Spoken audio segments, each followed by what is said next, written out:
이번엔 국민의힘 대선 예비 후보 한동훈 전 대표 만나보겠습니다. 후보님 어서 오세요. 안녕하세요. 반갑습니다.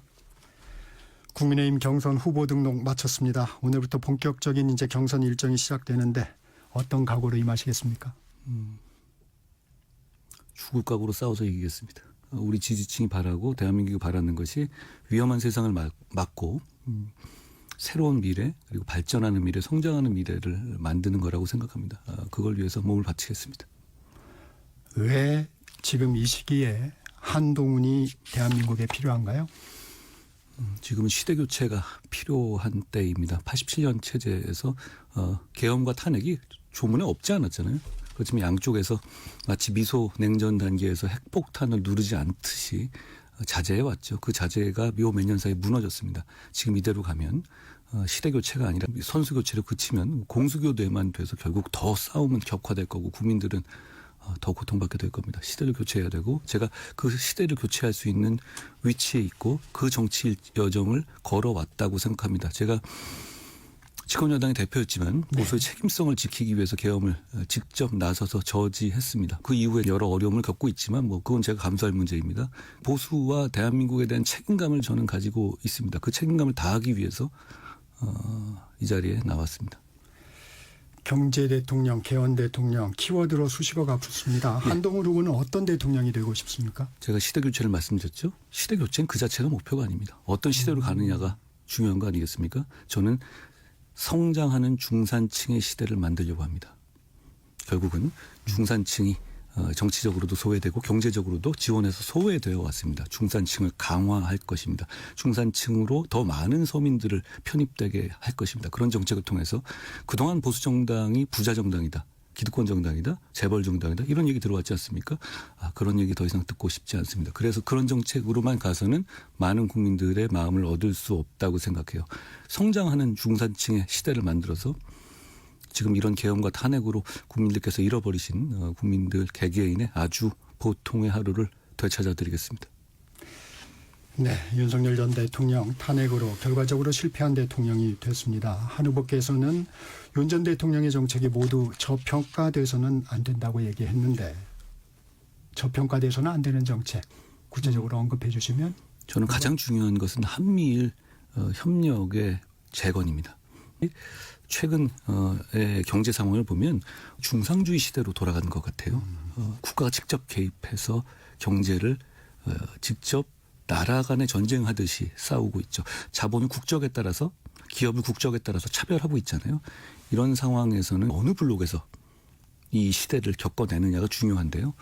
이재명 민주당의 경우는 분명히 북중로 블록을 선택했습니다. 그걸 아니라고 할 수 없는 것이 1차 탄핵 사유에 북중로에 대한 외교 실패를 적시할 정도였단 말입니다. 이런 상황에서 한미일의 협력을 복원한 것은 대단한 결단이고 성과라고 생각해요. 그리고 지금 AI 시대 아닙니까? AI 시대 정부 영역에서 할 수 있는 가장 중요한 일은 전력 공급입니다. 네. AI 센터 엄청난 전력이 들잖아요.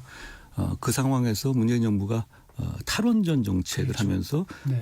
이 전력 구조에 심각한 왜곡을 가져왔어요. 그걸 제대로 되돌려놨고 그리고 체코에 원전 수출도 하고 그 부분을 되살려놨다는 것은 저는 역사적으로 기억될 만한 성과다라고 생각해요. 지금 경선 과정인데 윤 전 대통령 윤심을 지금 얘기하는 후보들이 좀 있습니다. 그리고 그거에 윤심 8이다 아니면 윤심이다 이런 얘기도 나오는데 윤심은 어디에 있습니까?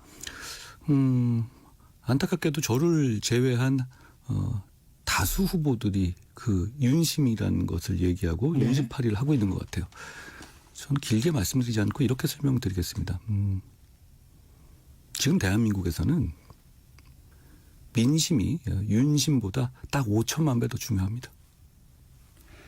네, 한마디로 정리가 되는 것 같습니다. 윤 전 대통령의 평가에서 정치력의 부재를 많이 얘기합니다. 예. 한동훈 전 대표도 고든 이미지가 좀 있어서 협치를 잘할 수 있을까 하는 의구심이 있습니다. 어떻게 생각하십니까? 직업 정치인으로 정치한 기간은 짧지만 그 기간에 제가 겪었던 것을 30년을 정치해도 다 겪을 사람이 있으실까요? 흔치 않을 겁니다. 네, 워낙 다인맥했죠. 뭐 쫓겨나고 다시 들어오고 쫓겨나고 다시 들어오고 뭐 꾸역꾸역 기어 나오지 않습니까? 네.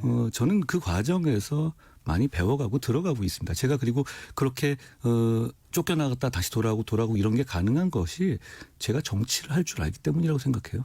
저는 정치에서 제가 원하는 것을 무조건 다 얻어야 한다고 생각하지는 않아요.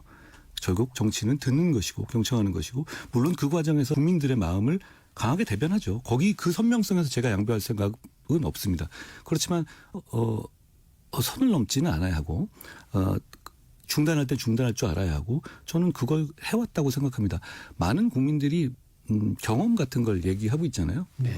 그런데 저는 구태 정치를 한 경험이 없습니다. 그리고 사법 리스크의 경험도 없고요. 명태균 리스크의 경험도 없습니다. 그 대신에 이 어려운 상황에서 국민들의 민심을 권력에 전하고 권력의 심기를 거스르지 않기 위해서 아부하지 않았던 경험이 있습니다. 법무장관으로서 행정 경험을 쌓았고 집권여당 대표로서 정치인으로 변화해 왔습니다. 어느 직책이 가장 어렵습니까? 다 중요한 일이었다는 말씀을 드립니다. 열심히 했다는 말씀도 드리고요. 정치가 참 어렵습니다. 정치가 하면 할수록 어렵다는 것이 이런 생각이 들더라고요. 선명한 명분이 필요해요. 네. 정치는 그게 국민들이 원하시는 거고 그 명분이 100% 실천되지는 않더라도 이 사회가 나아갈 방향성과 철학을 보여주는 것이잖아요. 네.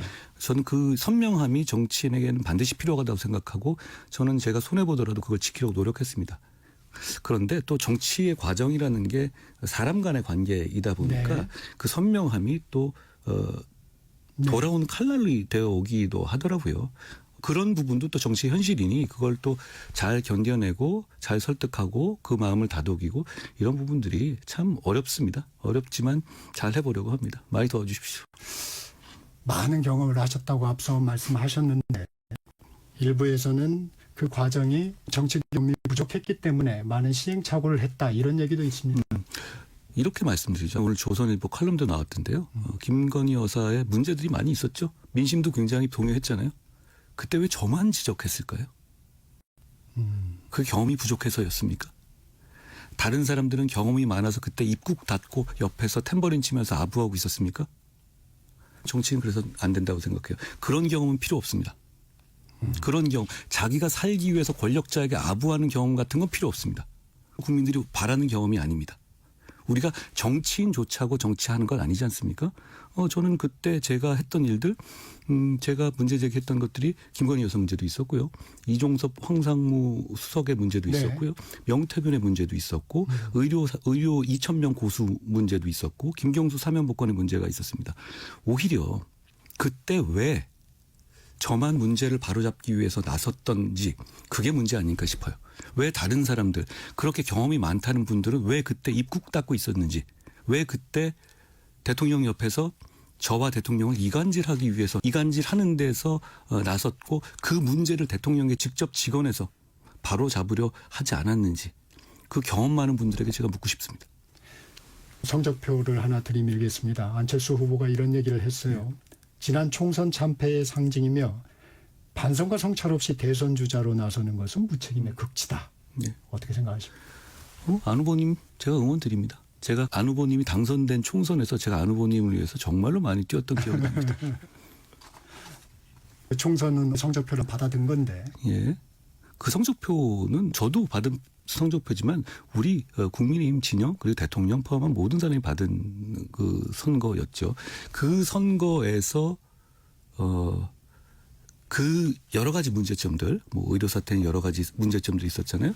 그 상황에 있어서의 책임을 저에게만 몰아넣으려는 시도들이 있었죠. 그 이후에. 그렇죠?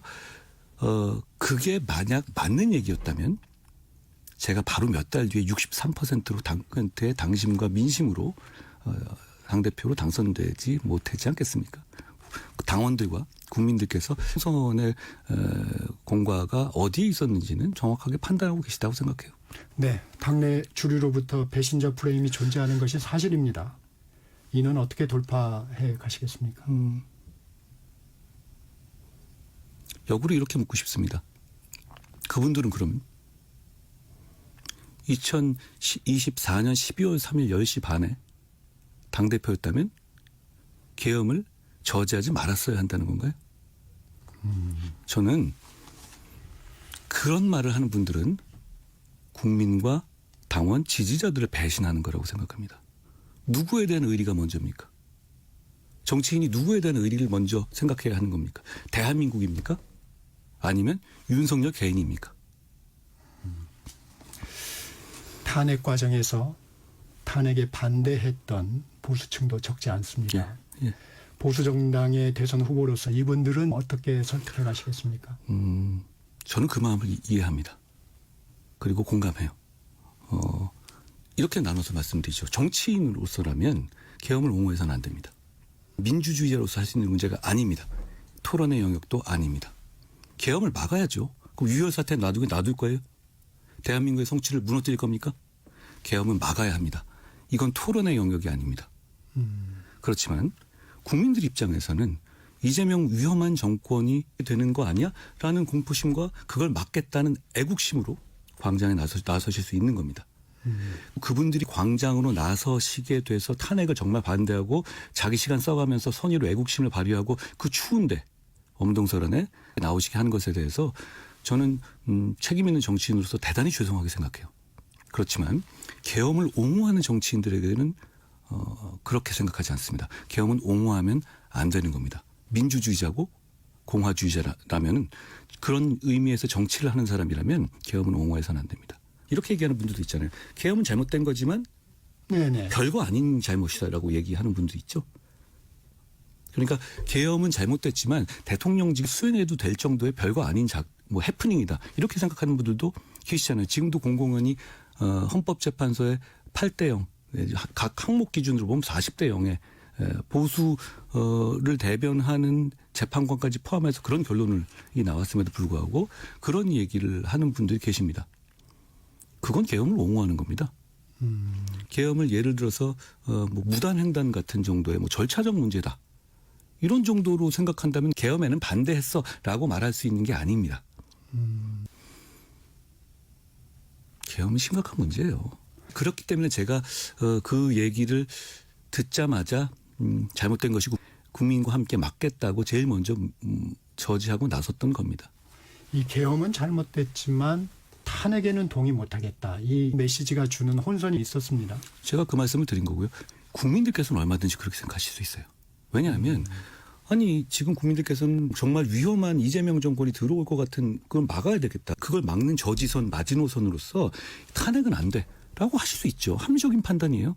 저는 그 점에 대해서 국민들의 마음을 충분히 이해하고 어차피 그 대통령이 물러나더라도 우리가 계엄에 대한 입장을 제대로 확립하고 더 나은 미래를 국민들께 보여드리고 민주당을 어떻게 꺾을 수 있는지 자신감을 보여드리면 우리가 이길 수 있다. 저는 이 얘기를 계속했습니다. 그렇지만 국민들 입장에서는 여기까지 가지 않고 일단은 탄핵을 막고 보자라고 생각하실 수 있고 그거 자체에 대해서는 저는 그 마음에 너무 공감해요. 그런 마음에 참 가슴 아프고 죄송스럽게 생각합니다. 그렇지만 정치인으로서 계엄은 별거 아닌 잘못이다.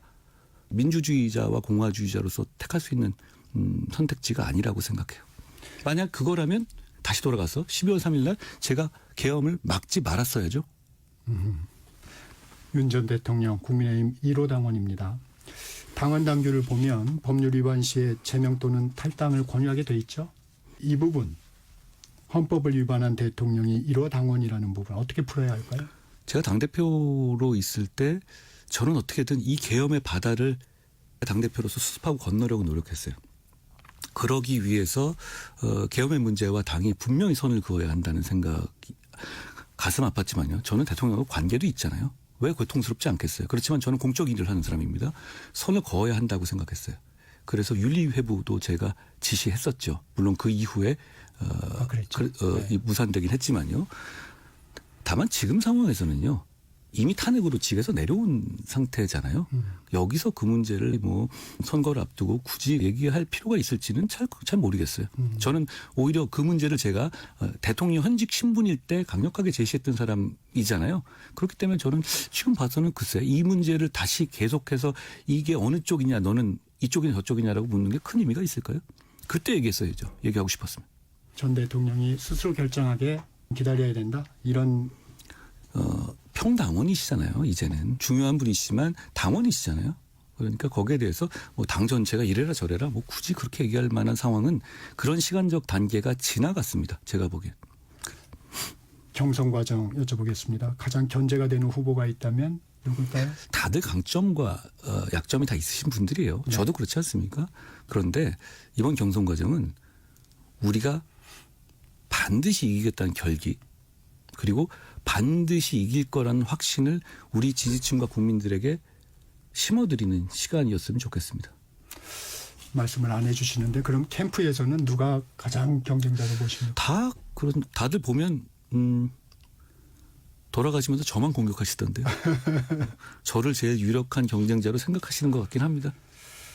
경선 룰 유승민 전 의원은 반발해서 불참을 선언했습니다. 경선 룰 아쉬움은 없습니까? 저를 견제하기 위한 거다라는 얘기도 있고 여러 가지 얘기가 있는데요. 네. 이미 정해진 룰이고요. 거기에 대해서 선수로 뛰는 제가 왈가왈부하는 건 누구에게도 도움되지 않는다고 생각해요. 그 경선을 하에서 제가 이기겠습니다. 오세훈 시장, 유승민 전 의원의 경선 불출마 어떻게 보셨어요? 그래도 계엄 과정에서의 상식적인 입장을 가지셨던 분들이 이런 정치 상황에서 끝까지 참여하지 못하시게 된 것에 대해서 안타깝게 생각합니다. 금호까지 생각하면서 제가 뛰고 이기겠습니다. 경선에 불출마하는 변을 들어보면 당에 대한 실망이 좀 담겨 있습니다.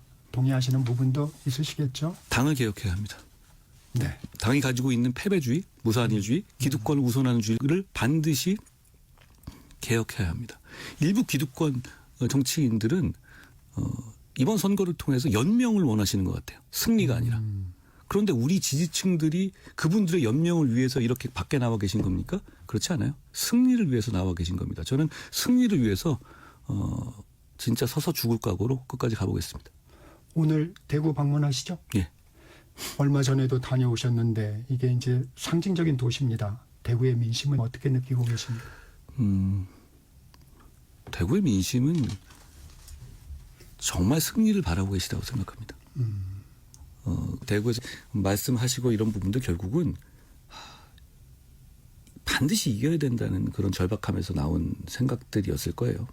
그 점에서 저하고 정확하게 같습니다. 네. 저는 말이 듣겠습니다. 저는 대구의 말씀을 듣고 반영해서 반드시 승리하겠습니다. 개혁신당 대선 후보인 이준석 의원 TK 지역에서 유의미한 지지율을 지금 보이고 있습니다. 이 어떻게 해석하고 있습니까? 글쎄요. 지금 제가 처음 듣는 말씀이어가지고 해석할 거리가 안 되네요. 예, 알겠습니다. 한덕수 권한대행 경선에 참여하지 않았습니다. 차출론 진화된 건가요? 불씨가 남아있나요? 상식선으로 생각해봐야죠. 네. 한덕수 총리께서 굉장히 합리적이고 상식적인 분이거든요. 갑자기 지금 처음부터 돼 있는데 부전승으로 기다린다. 그걸 누가 동의하겠어요? 누가 보는 분이 누가 그걸 공정하다고 하겠어요? 그러니까 국민들이 어떤 분을 쫙 추대하겠다 이런 게 나온 게 아니라 몇몇 의원들이 그냥 정치공학적으로 선수를 골라본 거잖아요. 누가 그분들한테 그런 권한을 줬습니까? 홍준표 전 시장 앞서 인터뷰에서 얘기를 해보니까 이 반이재명 빅텐트라는 게 국민의힘 후보를 중심으로 해서 경선의 방식은 아니다. 정치적으로 해결할 수 있다. 뭐 이런 얘기를 하더라고요. 그거 상식적인 얘기 아니겠습니까? 결국은 이 경선에 집중이 돼야 돼요. 관심이. 그래서 여기서 충분한 토론과 설득이 이루어진 이후에 저희가 지금 보수의 중심이잖아요. 그러면 꼭 보수뿐 아니라 위험한 세상을 막고 싶은 많은 분들이 계세요.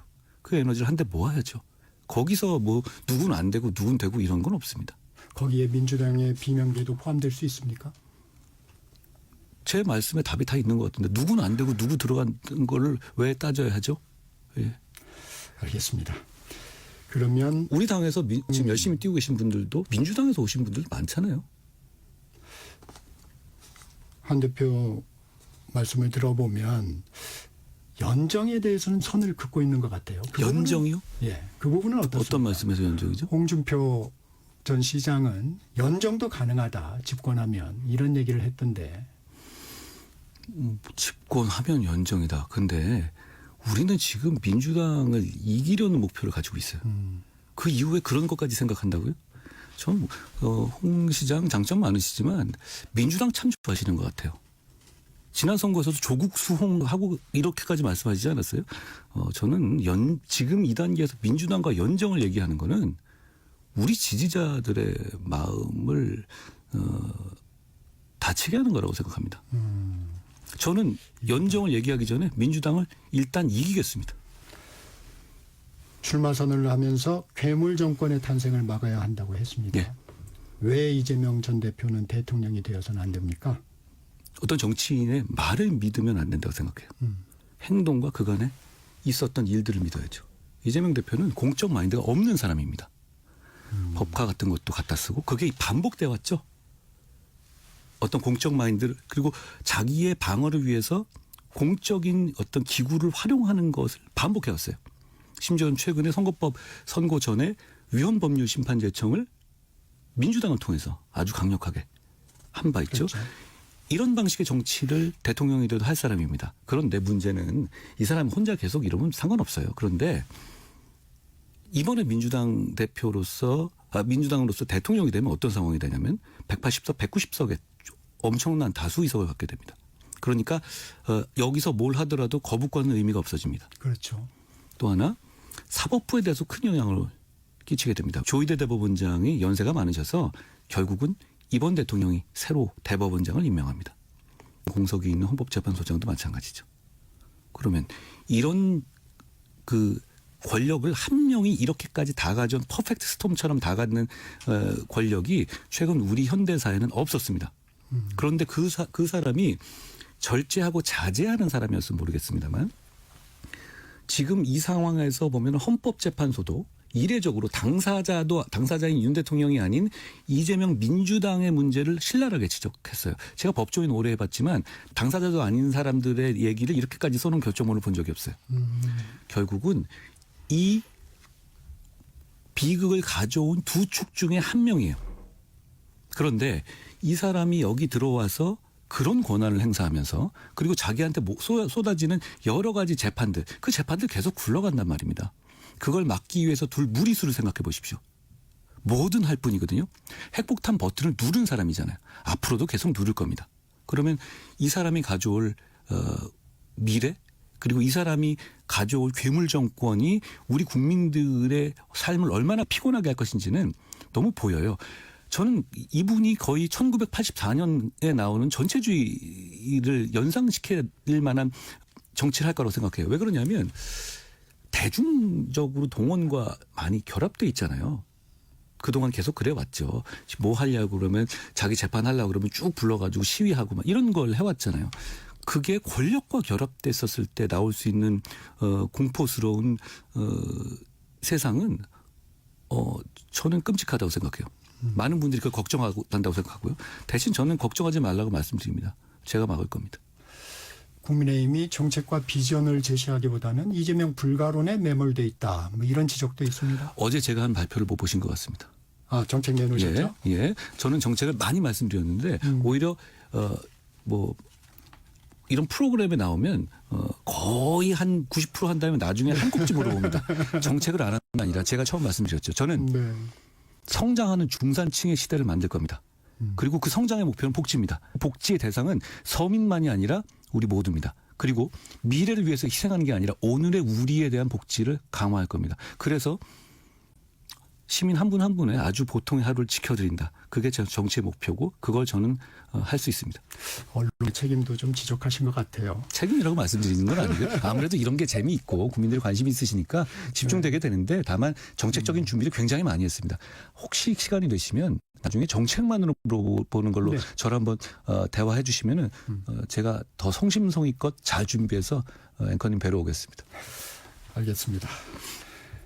핵심 공약으로 AI 3대 강구, 예. 국민소득 4만 달러, 중산층 70%. 347이라고 제가 네. 설명드렸습니다. 네. 다른 부분은 어떤 얘기인지 알겠는데 네.